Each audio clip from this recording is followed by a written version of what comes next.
Welcome to Comedians. I'm your host, Marcella Riley. It's been a minute since we've done it, and it's been because of COVID. So I'm glad we're back. It feels a little comfortable to be around people, so that's why we're doing the show again. We have a really great show today. It's going to be super fun. I'm going to be talking to a Detroit comedian. His name's Jeff Horste.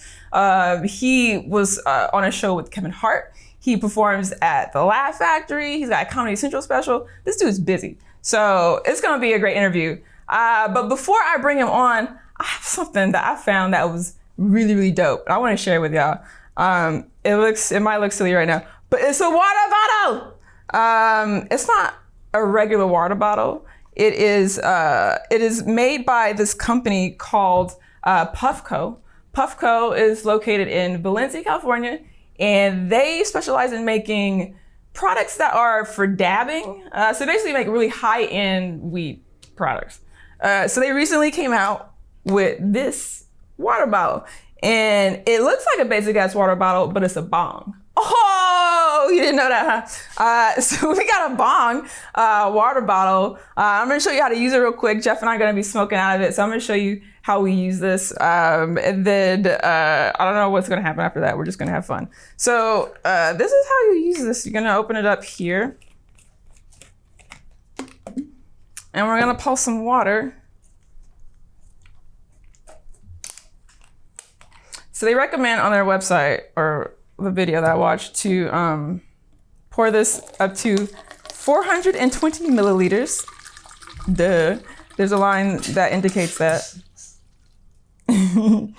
Right there. So I got mine 420. I like to put ice in my bong to cool down the smoke. So I'm gonna drop some ice in my water bottle. Ooh, that sounded like something dropping in a toilet. I never knew about the ice. Oh, really? Yeah. Yeah.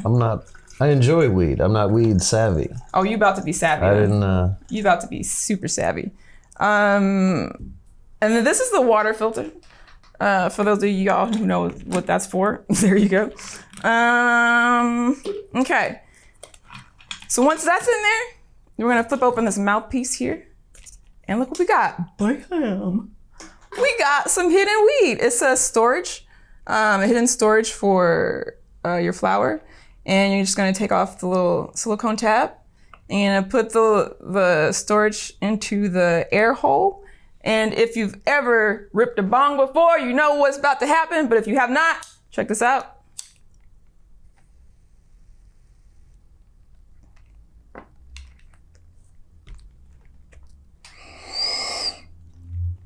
I think I did it. I don't know. Oh yeah, I did it.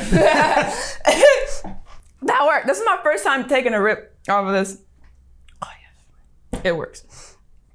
So this is what we're gonna be smoking out of. It's called the Budsy, made by Puffco. I'm not getting paid by them or for them or anything. They didn't give this to me. I bought it. So it's not a sponsorship thing. But if you stick around to the end of the episode, Jeff and I are gonna tell you what we think about the Budsy. Ooh. I love to smoke. So, everybody, this guy, I have been having a blast researching him and basically stalking him and learning about him. It's gonna be, I hope I ask questions that have not been asked before. I think I will. But he has a Comedy Central special out right now. It's called Kevin Hart Presents Next Level. He's always on the Chocolate Sunday show. I think he just had a show that's at the Laugh Factory. And he has a cool series called Roast This Post. I am so excited to get it with Jeff Horste. What up, dude? Hey! Thanks for being on Thanks for having me. Yeah. I appreciate this. How's your Budsy going? It's going. I'm just in the pouring the weed in step. And I just made up using the instructions to pour it in. I don't. My girlfriend introduced me to weed basically, and I have regrets of the times in life I didn't smoke weed. That's where I'm at. Where I'm like, I can't believe I didn't smoke weed in college. Do you mind if dumb is that? May I ask your age? I'm 33. Okay, and you started smoking when? How long have we? I don't know, 24. Okay, That's not bad. So I'm just like, oh man, you know, and like all my college friends, they're just like, I think that's I drank with them and I didn't smoke for some reason, and then the whole world unlocked. Yeah, when you start smoking, I didn't start smoking till like around the same age, but I grew up in Long Beach, so it's weed is everywhere, and it's everywhere. It's everywhere. You trip over it. It's just. It's like in Africa how they lined up on the streets. I don't know if you like been in Africa, but weed it just grows on the streets. But yeah, okay. I feel like I'm already doing it wrong. Okay, what did I do wrong so far? This is the mouthpiece here. And then so my bad. Take the storage piece out. And then you're gonna put it in the air hole right there. Oh, okay. And then push it down a little bit. Maybe, but not too hard because you have to pull it out. So when you rip it, you gotta pull it out.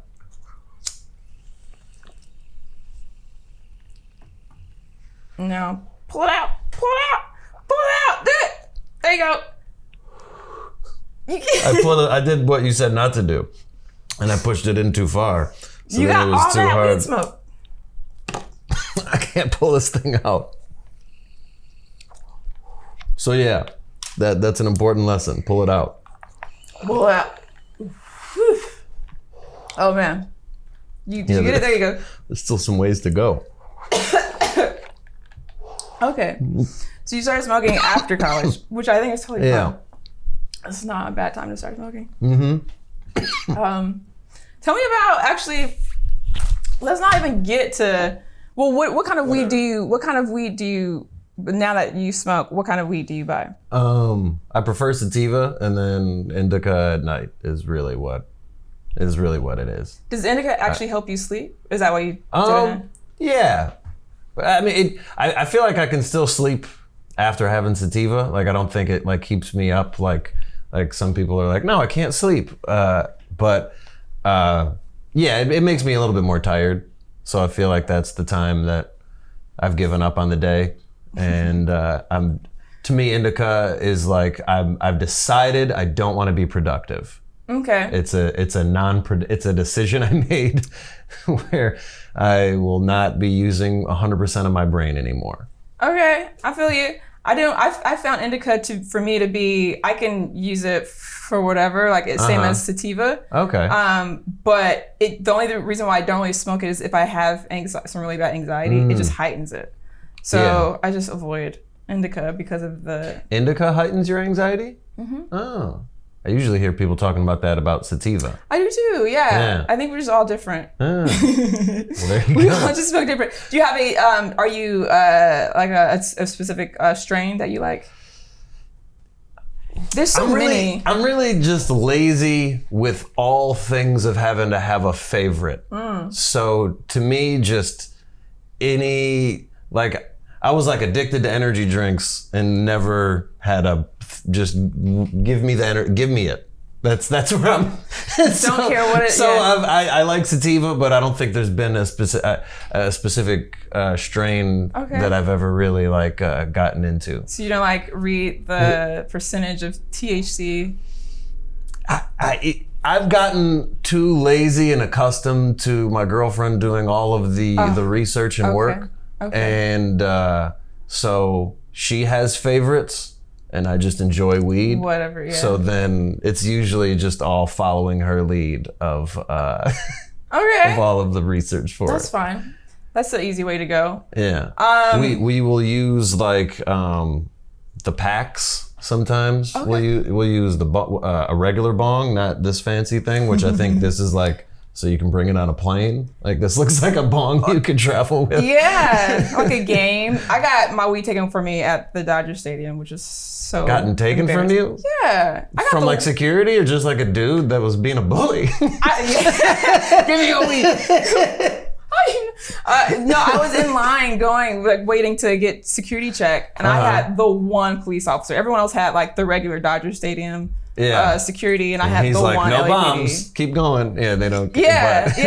But then the officer was like checking everything and unscrewing everything, and just like, what is that? What is this? What is this? What is that? It's done. Yeah. All my weed was gone, all of it. But it was a Grateful Dead. Check you that hard at the airport, just shaking you down like that. Listen, I'm a black woman, so These things are probably more scrutinized for me. Sure. Speaking of black, you grew up in Detroit. I did. Did your family were they? Is that like a family? Your family was from there, and you guys just raised there, or did they move there? Yeah, my parents both grew up not too far outside of like a Detroit suburb, and then they moved to. I grew up at there's a city called Southfield. Okay. And there's I grew up at 8 Mile and Evergreen, and so I was like across the street from Detroit, basically. Oh, okay. So I grew up in Southfield, but then when I tell people that I grew up in a suburb of Detroit, there's so many. Southfield is still a majority black city, so yeah. I feel like I've had too many audience members get confused when I just didn't mention Detroit, and they're like, so they're picturing some rich white suburb, and they're just like confused. Oh, that's interesting. Because I've had people, unfortunately, because that's the world, where if I talking about racial issues doing stand-up, they'll come up to me afterwards and just be like, so why do you care? Like, it's just like, wow, what a fun. And I've gotten it enough times to be like, even if somebody's not bold enough to ask it, that might be in the back of someone's mind where they're like, why is this white guy talking about race this much? Well, why do you talk about race this much? I think it all kind of blended in from growing up. Yeah. So then when I did stand up, the first place I did stand up was in Ann Arbor. There was an open mic at a place called Big Ten Burrito, and I went to college right outside of Ann Arbor, and I started stand up a little bit after that, and the first few times I quickly found the black comedians to be just the most accepting, and maybe it was also a little bit for my comfortability, because that kind of represented more of my friends growing up in. But the starting out in the white rooms, it took me a while to adjust to making white people laugh. Basically, there was a few years where I was just like, everything I want to. They'll get so offended talking about hunting, like where it's like there's places where if you talk about hunting, it's like they get offended, like you said some racist shit, like that at that level. Life, that's right? their They accept some people, and I just like it makes me want to make fun of it more because I'm like it's a hobby, dude. It's a hobby. It's not your life, man. Relax. If I can't insult somebody's hobby, what the fuck are we doing at a comedy show? I agree. Yeah. But I didn't have that level of confidence to call them out directly. I was just like, every time I say those jokes, they don't like it. Yeah. Primarily I did shows in Detroit. Okay. Out. And I feel like I'm very high and I'm interrupting you. Am I interrupting you? Am I talking too fast? All right. Continue. Or you were talking. You interrupted yourself. All right. Yeah. No, I feel like... Because I can ramble. That's okay. My mouth is so sticky. Yeah. Because I feel like you said something like, "Where's my family from?" And then now we got here. So in my mind, I'm like, I don't even know if I answered her question. You said no. This is good. You're good. You're doing good. Okay. Jeff, you're doing great. Thanks. You're doing great. I will add though that when I'm somewhere else and people are joking about LA and they're like, LA traffic, I'm like, fuck you. You're not from LA, so don't talk about LA. So I kind of get it, ish. But so that's my point with that. But with your family, so they grew up in Detroit. They didn't move. They just grew up there, and then you guys were born there. Yeah, okay. Yeah. Yep. So then, I want to know about. Do you have any siblings? Yes, I'm the youngest of 4. I'm an older brother and then 2 older sisters. Okay. Do you guys all get along? Mm-hmm. That's good. Yeah. You guys have always gotten along? I mean, for the most part, other than just regular, like, my big brother acting like a big brother type shit, And then mom and dad, what do they do?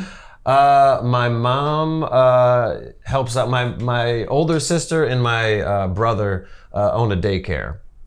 And my mom, growing up, she was a sign language interpreter. And now she just, now she's retired and works at the daycare. Okay. And just helps with that. And my dad pretty much just helps with that too right now. Okay. But growing up, yeah, he worked at like grocery stores and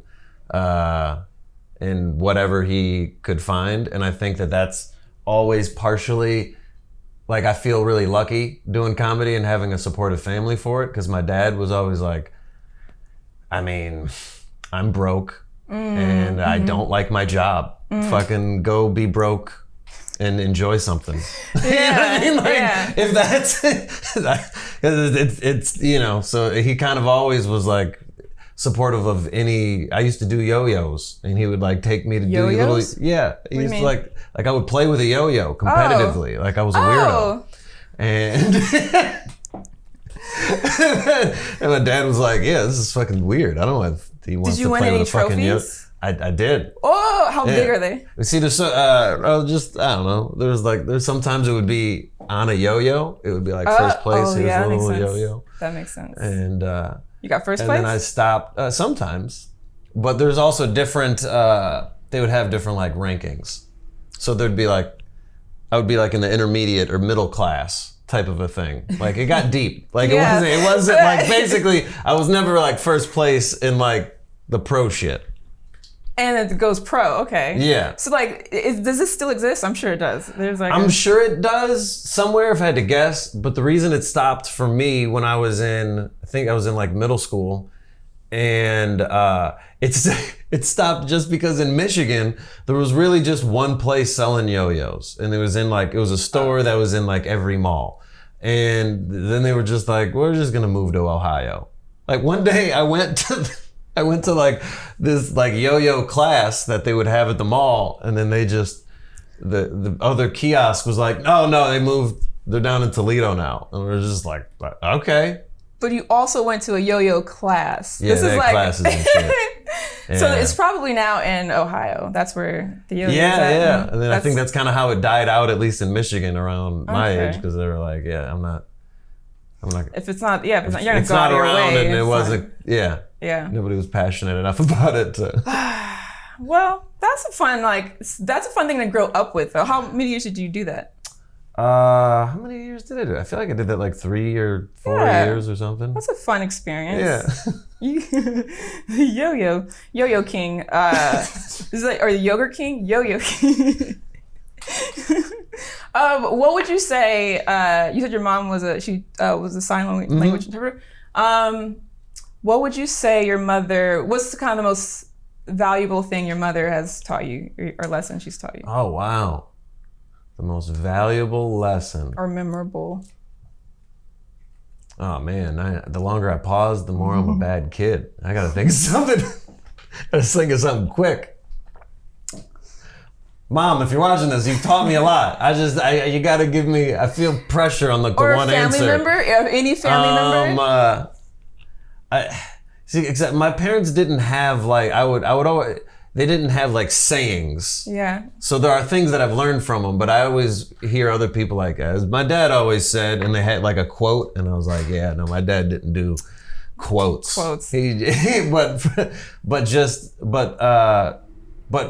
a lot of it was what I learned from both my mom and my dad was just kind of to enjoy whatever you do, because I felt like, you know, my dad's a great person, but he was just grumpy growing up because he didn't like his job. You know, and we were always broke. But my mom seemed to be, I mean, like her dad is deaf, so she grew up doing sign language, and she seemed to just be happier. I think because of that. And they were both very vocal and supportive of me doing comedy from the very beginning. And I think that just my outlook on just do whatever makes you happy. It sounds so like cliche, but I feel like I learned that from my parents. Because they just let me go to college and waste money, and then now like it might have been a little bit too far in the other direction. Like I wish they would have been like, don't fucking go to college. What's that for? What are you gonna learn? The right ones going forward. You should try to talk your kids out of going to college. Oh my gosh. I think that's so true. It's so true. Because then I feel like if they fight back, And they're like, no, but I really want to be a doctor. And you're like, all right, you passed the test. Fucking now you can go. But if you can just talk a kid out of it easily, that means he doesn't have a thing he's excited to try to do. Now, like I went because I felt obligated. I was like, this is a thing that you have to do. Otherwise you're a failure kid. So I think there was something that really I found interesting recently, I think there was an article I read that said that they believe that we should stop asking children, what do you want to be when you grow up? Okay. Because as a kid, you only think of like 3 things that exist. And then you think all that was the first important question I ever had was, what do you want to be when you grow up? And then it's like, what was you're trying to think of that. It's like, I want to play tag, get out of my face, you know? So then you start to think that's when you're a person. Oh, okay. I get it. So I feel like if any like depression I had as a kid was me not knowing that I eventually, until I found comedy, it really helped a lot. Just because I was like, I haven't found the thing that I get to be an adult. Yeah. I worked at Jimmy John's. I'm like, I'm not gonna be a sandwich maker. I'm not gonna just die sandwich maker on my grave. Like, you know what I mean? Like, when am I an adult? And yeah, I don't know. Where is my family from? Is that what we're still? You answered that like 3 times now. Okay, so you mentioned you've had a lot of Black friends. What's something that you have learned by being around so many Black people that you would not have learned if you had grown up just around people like you? Let me think. I've learned there seems to be, from, I would just say, non-white families in general, but for me growing up, I saw it first in Black families, just more of a respect for family. Mm-hmm. And I think that was always just interesting to me, because it was like, I'd see some, you know, people who'd have their cousins, they're, you know, living with them, and it's like, no, cousins are people you see on holidays. Yeah. Yeah. So that's more of what I'm used to, where it's just like, I'm not like best friends. I love them all, you know. Yeah. If you're watching, I'm sorry, I love you, but we didn't hang out. I didn't hang out with them as a kid. It's not like we went to the movie theater or went to the mall. It seems like I would see my cousins mainly just on family occasions. Somebody's birthday or something, it would be at the most. Yeah. And so that was something that I learned of, just how important family can be, if that's like kind of something that you look at the whole entire time. Like, I feel like I'm trying to be a better grandson now lately, because I feel like I've people my age, like a lot of them, I still have both sets of grandparents.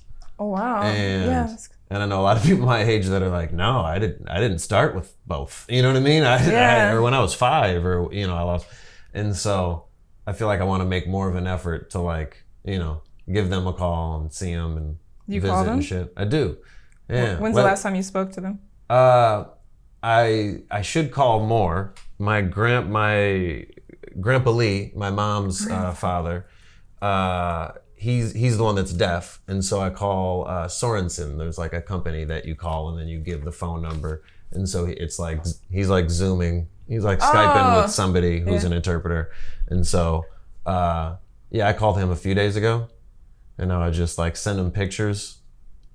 So that's like gotta be. I love taking pictures, and I found I didn't have I don't do anything. I love taking pictures just from my phone, but because I'm too simple and bad at decisions, the same thing with like weed. I'm not like, no, it's just whatever phone I have, I'm passionate at taking that's it. I'm not gonna, but learning how to actually have like a camera, I'm like, that sounds like too much work. I'm just gonna be boring and have my phone because I'm not publishing them. But then I have like a terabyte of fucking storage just of pictures of a museum or a tree or a park, and nobody's ever gonna see them. They're just in my phone, taking up space. I like to think that one day I'm gonna go back to those and like do something with them. Yeah. Oh, that's where I was going. Yeah, I send them to my grandpa now. That's what I do.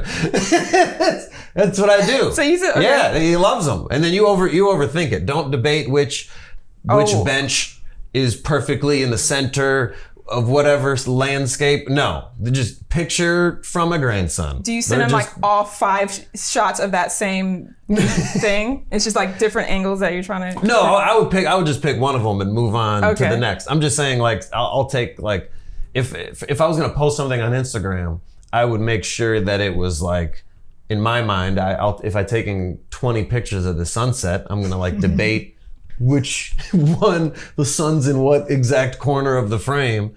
But if I'm sending it to my grandpa, I'm like, he's not gonna think that much about it as me. He's just happy to see that sunset. That's cool though. Yeah. That's pretty dope. So you're really close to your family. Mm-hmm. So that's a good way to because comedy is so hard to pursue, and you have that support. Yeah. During something that I don't know if it was an interview or one of your jokes, but you mentioned. You threw out there like comedians are super sensitive people, or really sensitive people. Yeah. What would you say would make you the most sensitive, or what are you sensitive about as a comedian? Like, what is something that when you're on stage, you're like, if no one laughs, or like maybe. Oh, like what am I sensitive about? Like that I say, or an insecurity, maybe that like a. A comedian and an insecurity that you would have. I think that comedians in general are insecure. It's just I feel like there's just a lot of comedians where it's like especially if you get in the habit too much of like, that's what makes me happy is other people laughing, then now you've made my happiness is when I can make other people. Then you can't, you know what I mean? It's that can be like a bad habit, I think, to base all of your happiness on. If you put your entire life into comedy, and then it's like, you play with a puzzle, do some yo-yos, fucking do something. but if you just, all of happiness is comedy, then it's just like, well, then if you have a bad set, then it's like, that's everything. You know what I mean? So I sometimes will put too much pressure on shit, and then I have to like take a step back and be like, no, this is, you gotta relax. Well, when you did your the Comedy Central special with Kevin Hart, like that's like, I mean, I don't even know. Like, were you scared, nervous? What were you feeling? I was more nervous so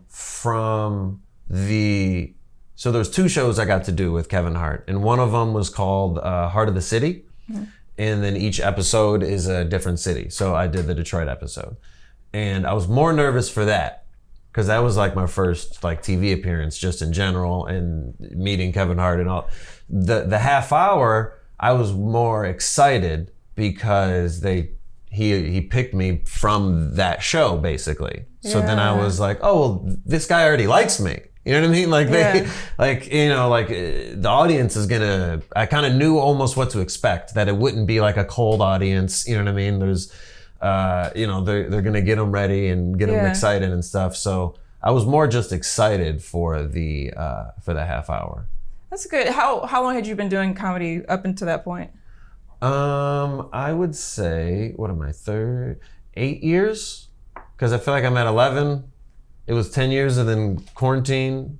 I guess we still count it. We gotta count it. I don't know. If you did a Zoom show, you gotta count that year. Awkward Zoom show. You should have. If you would have sat out the whole year, I feel like you wouldn't have to count that year. But I think, like, based off of like, I don't know, sports rules. If I played a game that season, I think it counts. Oh, okay, I get you. Yeah. So I think I did comedy for 11 years. 11 years, gotcha. Now, and so I want to say, damn, there's math, there's high math, and then there's high live recorded math. Shit, what year was that? Yeah, let's say 3. That feels right. Final answer. So wait, you were performing for 3 years and then got that. No. I'm sorry. 3 years ago. So 8 years. Okay, gotcha. I'm trying to think of how long ago I did the special. And I'm like, well, I'm at like 11 years now of doing it. Oh, okay. So whatever. You did great. Yeah, thanks. I hope I got that math right. I could Google it right now and figure it out, but it's fine. Math, fuck it. It's no big deal. Overrated. That's what I always say. Math. No, I don't say that. I'm trying to pretend like I have sayings, but I don't. Who has sayings? You mentioned like families having sayings. Yeah, like, every time. I only see like rich families on TV shows have sayings. That's it. I think I just have friends that it's just a small base of people, but yeah. I'm used to, do you know Ron Taylor? The name is familiar. I don't know. He's a friend of mine. He's also a comedian, and he lives out here as my roommate. And I feel like he just remembers everything that his family's ever said. So just lately in my head, and then I see that on TV of everybody's family having sayings, and then you see like if it was like American Idol or something. Oh, they do have sayings, yeah. Yeah, then everybody's like my father always told me, and I was just like, damn, my parents didn't give me sayings. Or it could have been sayings that it just maybe wasn't delivered in that capacity of like, I could think of things. It would just be like, don't forget a jacket. My dad always thought I was going to get cold and regret it later. That's the most consistent saying that he Really? had. That's what he always said? Then that's it. That's his saying, I guess. He'd get angry. He'd get anxiety at the thought of you being cold in 5 hours because of a decision that you made. So he could have just been like, I hope this fucking kid does get cold. I told him to wear a jacket. He wants to be stupid. He'll be cold later. So he was legit. He'll learn. That's what he could have said, and he would have been stress free. But instead, he'd be like, God damn it! No, you're too cool to bring a jacket. Then he would just get mad at me. Aw. For real mad? Not like for just the way that he got mad. Okay. Just father mad. Yeah. I see. Okay. So that was his saying. Wear a jacket. Wear a jacket. You're gonna tell your kids that. What would you, because a lot of your comedy with Roast This Post, it's a lot of like social, like you're talking about social issues. Mm-hmm. How do you decide like what it is that you want to talk about for that episode? Yeah, I think that I think of, I try to like gather a list of just things that are happening currently. And if I can do something about something that's like, that's been in the news recently, that helps. But otherwise, sometimes I'll try to do one of something that's happened in the news lately, and then I take too long to figure it out, and then I don't do it, and then it's just an idea of then I'm like, okay, but what was the bigger picture of that? And so then if I can think of. So then sometimes that's how some subjects come about, of like just thinking like the bigger picture idea. One of the issues I feel like is that with white people, you guys have been, not you, but in general, have had a difficult time talking to each other about race and privilege. With your audience, with Roast This Post, do you find that you have a white audience, and are they receptive to the things you say? There is. I'd say the majority of the audience is black, but I do know that many white people that are receptive to it and either have slightly changed their beliefs or just majority just kind of felt that way to begin with. And did they tell that to you through the comments or? Yeah. It doesn't. Usually, if somebody disagrees, it's usually just a lot of angry words. But I do remember the times where somebody DM'd me and was like, somebody else. I didn't say anything. I said whatever it was in the video, and then a black woman explained to somebody why their comment was incorrect, and then he DM'd me about it. And was just like, I'm sorry, I never looked at that. I never looked at that, and was like, wow. That's cool. So in the comments though, they're like having a dialogue about it too. Yeah. There is a lot of dialogue in the comments. That's cool. I didn't check the comments because it's like, I don't know if YouTube is monitoring them yet anymore, but YouTube. I had to take a break from the comments. Yeah. My Facebook following is the biggest, and those are the ones where the comments can get a little bit more fun, because on YouTube I think it's more just like there might be like 3 comments of somebody being like, "You're stupid," and like, I don't know, just the letter "you are." Like, okay, that kid. Yeah. YouTube comments are the best. Have you? I've had some white folks, some of my white friends, tell me that they have been unfortunately in a room with someone who said something racist and thought that they would agree because they were white. Have you ever experienced that before? Like just being in a room, it's just one other person just joking around, and then they say something so foul and like, what? Yeah. Where you had to figure out, is this a shock value thing? Yeah. Is this in your heart? Yeah. Is this, and then measuring that, and there's the awkward sometimes looking around like, is anybody who's gonna be the first one? If someone, you're like, are we all gonna take this together? Or is it what you? are we? Who does it? Who's the one? Yeah. So sometimes there's like a look of like, all right, Jesus, who's gonna take this one? Do you feel, because you do a lot of your stand-up is that, and all your shows are that. So do you feel comfortable? I felt speaking out more as I've gotten older. I can't think of too many environments growing up where I wasn't one of the only white kids. So I feel like I feel like if I was, I would have been just as ignorant as any other white kid. I feel like if I was in a different environment, but I usually I don't feel like I got that into that environment until like college, and then I started to do comedy like around that time, and I think that so it wasn't that often that I was like just a whole bunch of white people and one of them just making jokes type of settings. Yeah, that's good. But do you you've toured around a lot, and so you've been in lots of different types of rooms. Do you have a preference in like the kind of audience? Like who's your favorite kind of audience?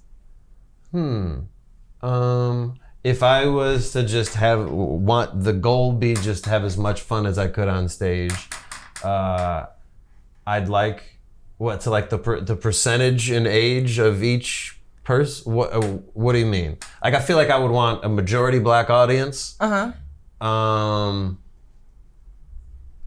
cool. The age range of around my age to 20 years older. I don't know. So that's where because you do in your head, you know, like you just know. You know. So that's okay. That's cool. No. I feel like that's when I have the most fun on stage. Okay. And but I still do headline like, you know, the white clubs, for lack of a better term, in front of white people in white land. Yeah, and, white land. Like you're in something Oklahoma, you know what I mean, type of a thing. And those are always interesting because then I have to make the decision like, sometimes you're like, I don't think I'm ever gonna come back here. And if you like, if that's in your head, that's just a lot of like, would it be more fun for me to make this awkward? I could talk about book bags for 45 minutes. You know what I mean? Like I find things other than race funny. So I don't feel like I don't feel like obligated to talk about it necessarily in like any different setting. But when I know that the audience like disagrees with my beliefs as a human being, then it's like, do I want to try to sneak it in a little bit to where like, and then, or do I want to build? Do I want to make it awkward as fuck just up top because there's too many Trump flags in the parking lot and then just open up that way? But so scary. So I would not. Yeah. I'm just trying to imagine like going to like a job, a comedy, like to go perform, just saying that I'm like, do I want to perform here right now? Because some people don't even Google the comedian they're gonna see. Like they don't even like. There's people that just go to the comedy club. That's true. And then like in my bio, it like literally, and I put that in there just so I could say "fuck you" to the audiences when they tense up. I put some line of like, it jokingly like talks about lighthearted things like book bags and social equality, or I forgot how I worded it. I don't remember it off the top of my head. But then I can just be like, well, no, fuck you. You didn't Google this. You didn't know. You went to a movie. You didn't even know what the movie was. You just went to the movie at 8:00, and then you got upset that you didn't like the movie. No returns. Yeah. No. And if I know that I'm like, this isn't going well enough for them to want me back unless like I'm a famous person. Yeah. And then that changes things. So if that's in the back of my mind, sometimes I'll talk about race more. Okay. If I feel like if I'm like, I still want to work on this joke, I'm not gonna come back here. Test it. Yeah, that's true. Because when it was the most awkward was when I was working on my half hour, because this is what my half hour will be.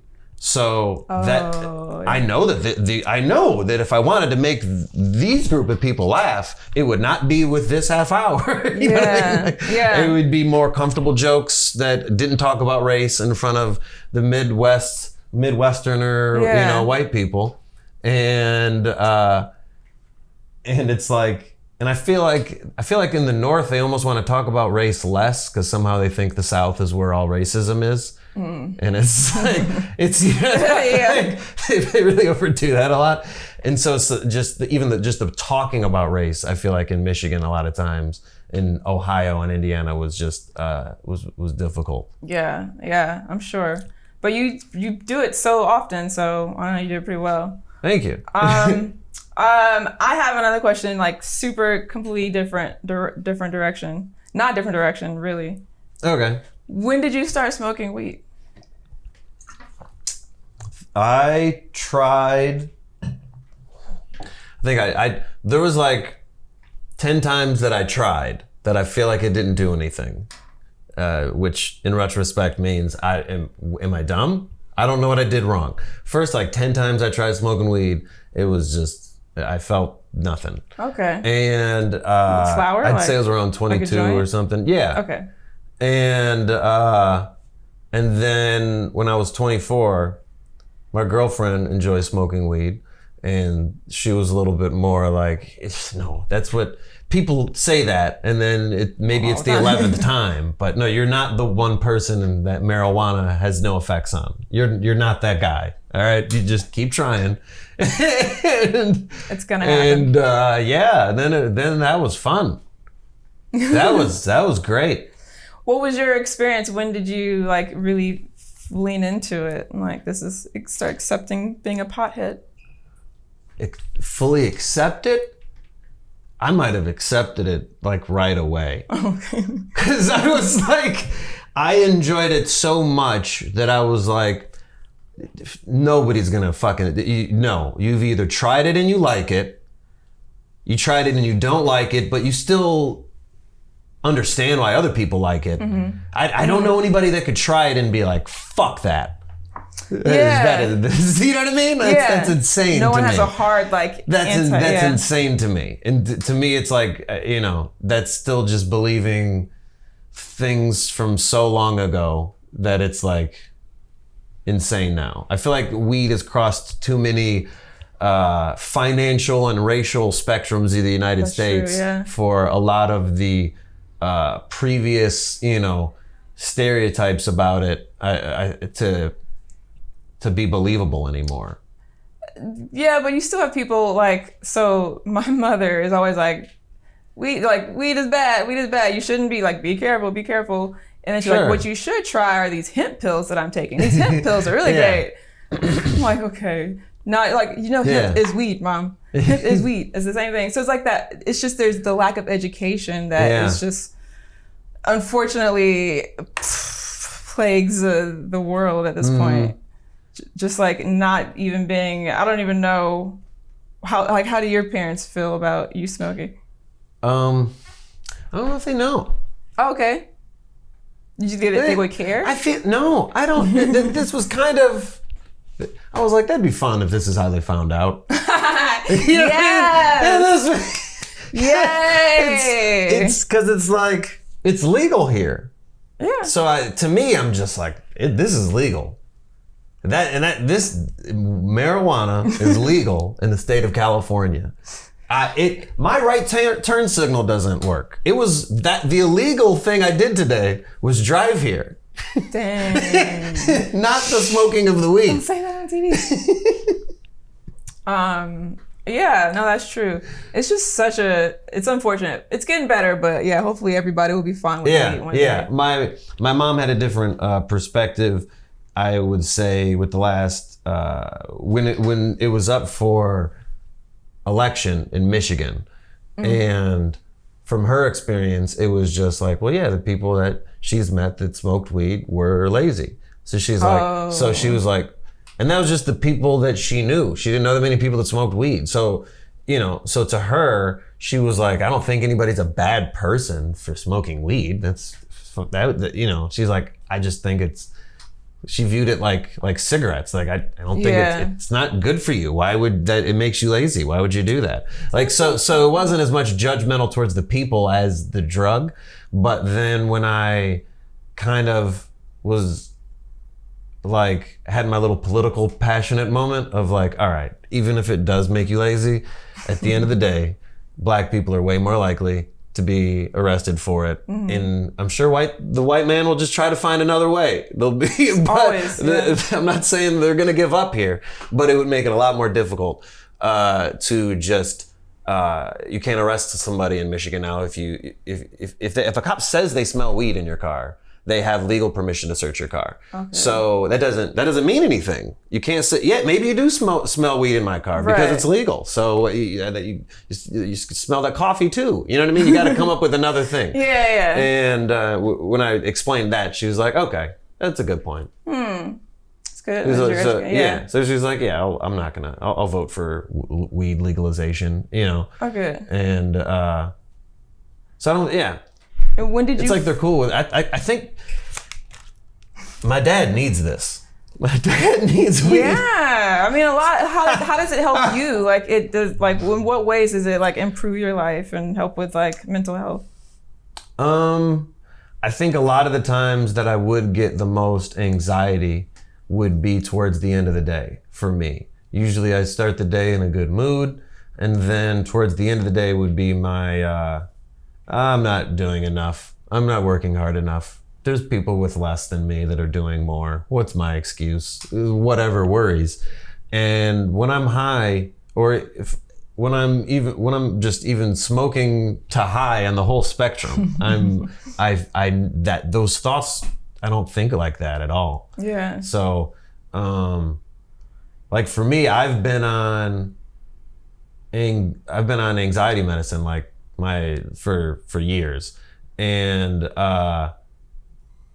but at some point it almost was just like medicine that you just have to take because your brain's used to having it for so long. Ooh. Where it's like, you know what I mean, where it's just like you don't even need the medicine, it's not balancing anything anymore, but it's like if I don't take it I get a headache. So now, you know what I mean, like that's how that can, if you take like Xanax or Lexapro or shit like that long enough, that's how it could be, for some people. Yeah. But then I'm just like, this is way better. Super better. Way better. Because I was on antidepressants, but I got rid of it because it just I wasn't able to be myself and able to I wasn't doing my comedy, I wasn't doing my music or anything. And I was like, well, fuck this. I'd rather be depressed and still at least trying to do the things I love rather than like having those antidepressants in me. And then just not doing anything at all. So I got rid of it and I was like, I gotta find another way, other way. How long have you been? Do you mind mentioning the what you're on? I'm on Lexapro. Okay. How long have you been on it? I started, because there was years that I stopped taking it and then I just went back. I started in college. Okay. Like I think towards college, because I just noticed that I was thinking differently. Like it was like, I was like, I need to go to the doctor because there's, I don't know what it is, but this sucks. I just always freaked out about imaginary things. Like it was like my brain was trying to brainstorm a thing to stress about. And like I didn't know who my, like things that like, you'll figure it out, but like this is when I was going into college. I had no idea who my roommate was. They didn't respond to that. Shouldn't be a stress at all. Yeah. But I'm like, but what shit do I bring? I'm gonna bring an entire apartment and then he brings an entire apartment. One of us is bringing the microwave, and that's not a thing to really stress about. But then I was like, things at that level would be like way bigger to me than they should be. And then I started taking Lexapro. Okay. Or I think they tried Xanax or something too much at first, and then that was like, I fall asleep when I'm driving. They're like, that's bad. Whoa. So let's try something else. That happened? And then yeah. Oh no. Was everyone okay? I mean, everyone was okay. Okay. I kind of hit the back of a lady's car. Oh, but wow. like not enough to like hurt her. Okay. Just enough to piss her off, you know? I've had that happen before. Yeah. Get super mad. But you're okay. Yeah. So you've been on Lexapro since you said college? Yeah, and then there were some years that I think just to do it, to feel like some self-control or something, I feel like I was like, I'm gonna wean off of it and, you know, cut it down and then just not take it anymore. And then so I did that for maybe like 3 or 4 years, or I forget exactly how long. But then I started taking it again, and I still take it now, because originally it was, and I've just been trying to go down on it just for the sake of doing it. I don't know if that's the right thing to do or whatever, but what was I talking about? Lexapro? Yeah, Lexapro, going down on the dosages. I had something. Yeah, okay. I had something. How does it make you feel? So when you were off of it, what was that moment like for those 3.5 years? Okay, yeah. Thank you. You got me back there. That was it. So when I was off it for 3.5 years, okay. So then I was off it until my girlfriend. And then she was like, then she kind of pointed out that I was kind of being stressed for no reason at some point, and was like, you might want to consider going back. And then I went back on it, and then I would always try to like get off of it, but then something else weird would happen. So then I had really bad acid reflux, and it got bad enough that pretty much at the time my doctor said it was called like silent reflux, where it's you don't get a lot of the negative symptoms until it's bad. Like you might not like feel the heartburn or anything like that throughout the process. But so I only loved things that were bad for it. Like I was just beer and hot sauce and lemons and fucking just only the worst things for this. Yeah. My doctor was just like kind of recommended me going back on anxiety medicine, because stress can make your acid reflux worse. And I was having trouble like breathing. My acid reflux was bad, where it was like, it felt like my throat was being pinched. He was like, we're going at this 100%. So whatever, when stress can make it worse. And I was like, well, I was on, he's like, go back on that. Okay. And so I was like, okay. So that's when I went back on it again. Okay. I gotcha. And that's, you went back on it and have stayed on it. Yeah. No. Okay. Cool. Mm-hmm. Have you ever had any therapy in between all of that? A therapist? I went to the therapist like at college. Like there was like cool. Counselor therapist at Eastern Michigan, and I used to live in a frat house. Okay. I'm trying to word it in a way where you understand that I was not in a fraternity. Okay. Okay. Not the white guy that goes in. You know what? No offense to the people that want to pay for friends, whatever. But but you know, I don't know.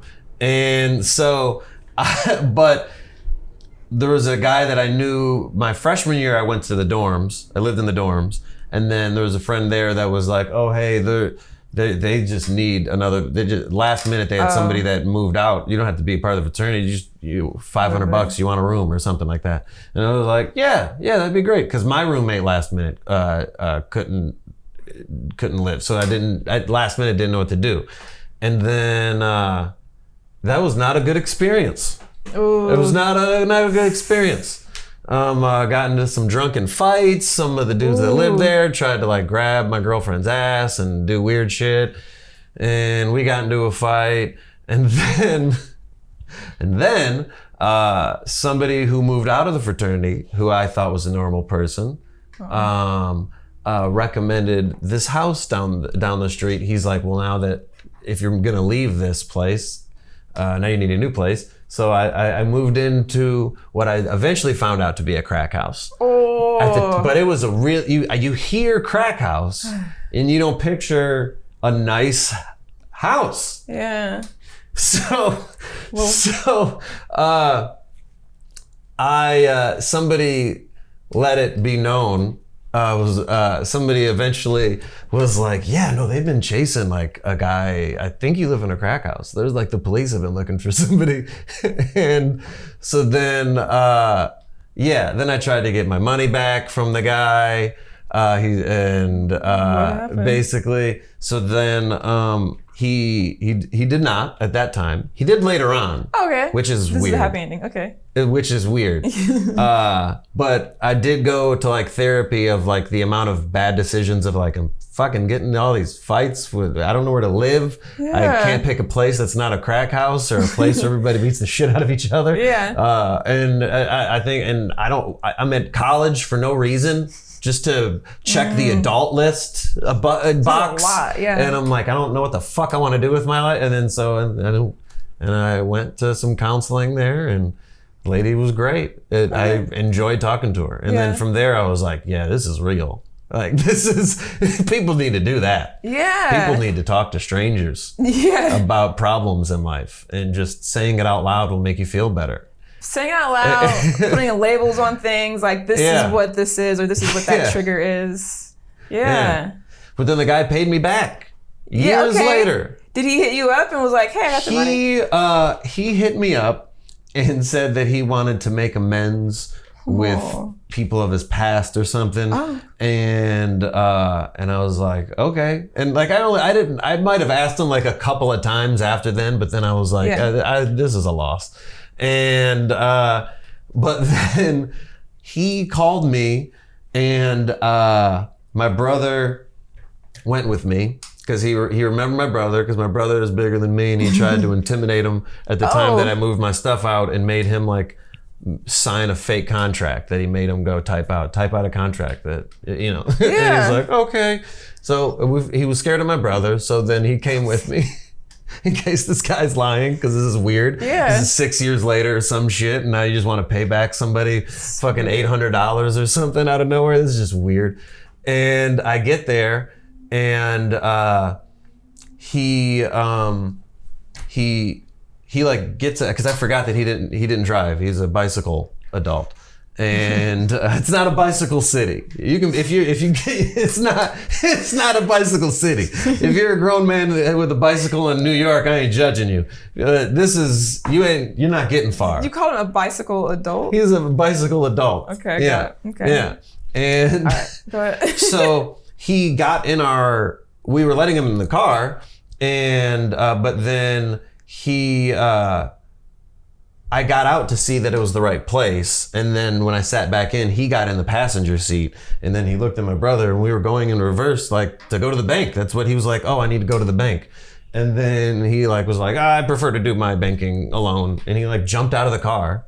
And then we waited in his driveway for like 40 minutes while he rode his bike to the bank. What? And then he came back. And then he gave me like $760, like, or if that was the number. I just know that he was like $40 shy, because he was like, oh shit, I should have kept something for myself. I'm sorry. I'll get you that later. And I was like, that's fine. He's never gonna. And then he still did. Oh, he did? Then he did. How many hours later did he come back? This was like 2 years later. I was working at Jimmy John's. And the Jimmy John's was like a mile down the street from where that was. And then he saw me one day. It was like a Sunday, and he's like, so do you always, he's like, oh, I remember you. He was just paying with his debit card that day, and he didn't have any cash. And he was like, are you going to be here next Sunday? And I'm like, yeah. And he's like, all right. I'll be here. And then he came back and he gave me the $40. So he's a good dude now. Yeah, I think. It's so fun. Yeah, that's cool. Yeah. I've never heard of anybody getting their money back. So yeah, I know. You did it. So I guess I'm going to start wrapping it up. So let me see. What other questions are going to ask you real quick? So one thing that you mentioned in some of your work is that you used to do door-to-door sales. Yeah. And you learned that it doesn't matter if you're right. It doesn't matter at all if you're right. It's about convincing the other person that you're right. So, all right, how would you convince an evangelical Christian Trump supporter, anti-vaxxer, that you're right? That was a deep one, huh? That was. So to convince that evil person, I wouldn't be off to a good start right now. Sure? If they heard me. Okay, if they'd be like, you gotta hear me out. Okay, but let me start. Okay. Shake it off. Just wait a second. I was warming up. Okay. I feel like it would. I don't know if some people I could convince individually, but I would like look at history and try to show like this is what's been helpful in the past. And I think I remember that interview too. It was an interesting thought because I'm just like, I think there's just too many people that they want to get something done and they think that, well, I'm right, that means something. And it's like, that's not how the world works. You know what I mean? Yeah. So it's like your good intentions could be great, but it doesn't make it effective. And but you can feel good, like, oh, I did a thing. But you know what I mean? Like if you can go through the motions of life that way, if that makes you satisfied. But there's so many times in door-to-door sales where it's like somebody's paying $300 for, TV, internet, and phone, and I'm like, this is $100, and they're like, yeah, but it's just gonna go up later, and I'm like, not to 300. Yeah, they're gonna screw you at some point, but until then, you're gonna save, $200 a month for the next year. So worry about that in a year. And they're like, yeah, no, fuck you. And I'm like, what the fuck? But I was right. I could have saved you money. But I was right. That should do something. And I think that relates to so many things. Like in politics, there's a lot of people that are just like, but that's right, so that's what's gonna happen. They have too much faith in like the justice system as a whole, or just in their elders and politicians or anybody. Just people put a lot of faith into other people sometimes, and I'm like, even if they have good intentions, that might not. They might be right, but what are they doing? Yeah, the actions. Yeah. Okay. So I don't know if that person specifically, I don't know. Maybe, hopefully just time. Hopefully that person makes a kid that. So I was gonna say like love or something, something. Yeah. Experiencing someone different and loving them, caring about them. I think that's what it will take. So it's like no one can really teach that. You kind of have to experience it. Yeah. I don't know how you throughout time, like it might not be a quick thing. Yeah. Has anyone ever been like, you mentioned someone in your comments, but has anyone like in your life been like, you completely changed? People, I do get a lot of nice compliments. There are people that say things like that, like online and stuff. Personally, I don't know if there's anybody that's been that bold. But I do feel like I have a lot of people that support me. Sometimes it's just funnier for me to talk about the people that message me hateful things. That's just more fun to talk about. But then sometimes I'll post stuff like that because it's just funny to me, and then other people will be like, "You should ignore the haters," and I'm like, I wanted to make fun of them. It's funny. It's your show. Yeah, it's funny. I'm not like, don't be bothered by it. Be the bigger person. I don't want to be the bigger person. Fuck this guy. How about that? He's on your page. He came to you. I'll be the same way. Like, get off my page. And you don't have to be. You can pick whatever part of the internet you want to go to. You can pick any part. That is where I would take out all my anger and aggression on that person, like right there, like you. That is it. Everything. I had a woman named Karen message me personally saying that, like, it sounds like satire, like it sounds like a joke, but no, for real. It was like she really was like, not all women. I'm named Karen, and this is this is making my life more difficult. And the white woman, I don't know if I had to express that if I didn't imply it. A white woman named Karen messaged me saying, fuck you, stop making fun of Karens. It's the big, and I'm like, oh man, where has this passion been on anything else before? What else have you messaged strangers about? Ooh, that with this level of passion? So much. And compare those issues. You know what I mean? Some dumb shit, probably. Yeah. I know. Get out of here. Okay, well then, what did you think about Budsy? I love Budsy. Yeah.